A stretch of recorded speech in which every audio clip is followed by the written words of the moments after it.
Hai guys, Assalamualaikum. So hari ni saya nak try makan dekat Yoki Cafe sebab diorang kata sedap. So jom kita try. Okay, kalau korang tahu Yoki Cafe ni bawa flyover kat Seremban ni tau. So apa yang special kat sini? Jom kita try. Okay, penggemar kopi dan tiramisu, you guys should try dia punya tiramisu latte. Tapi bagi aku kopi dia tak adalah strong sangat tapi sedap. Ada rasa toffee, hazelnut macam tu. Diorang serve pakai lady fingers, cookies juga. Just nice. Okay, kalau tak suka tiramisu, korang boleh try dia punya vanilla latte. This one dia punya rasa kopi dengan vanilla suit. Bagi aku this one sedap, favorite aku.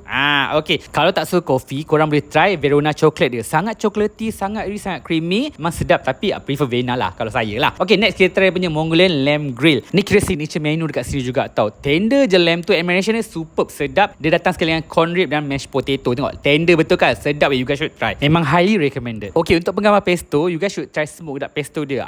Tapi bagi saya tak berapa nak kena tekak lah. Terlalu smoky. Tapi dark dia sedap. Jadinya saya prefer dia punya pesto pasta yang biasa. This one lagi sedap bagi tekak saya lah. Rasa sweet basil tu just nice, tak overpower. And makan panas-panas, memang sedap. Rasa creamy-creamy macam tu. Tapi kalau korang suka pedas, you guys should try clam pasta Mongolia dia. Memang pedas tapi pedas yang nak makan lagi. Dengan manis white clam dia yang fresh tu, memang terbaik sangat weh. Sedap. Back to the drinks. Kalau korang tak minum coffee atau coklat, you guys should try cold press juice je. Memang 100% juice, no added sugar, no added water. Memang fresh, memang puas hati order juice dia weh. Next, antara my most favourite juga, dia punya fish and chip. Dia punya ikan pakai perch, memang fresh and batter dia tak tebal, crispy. Cuma satu je lah, dia punya tartar sauce bagi saya terlalu tangy. Yang lain memang superb, memang sedap, crispy batter tapi tak muak.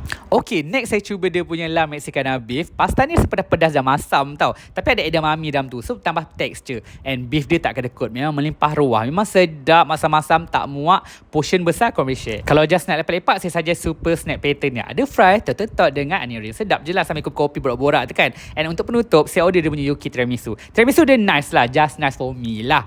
Boleh try. So kalau korang nak makan, sebab semua portion besar-besar, boleh sharing. Kat mana lagi kalau bukan Yoki Cafe. Selamat cuba.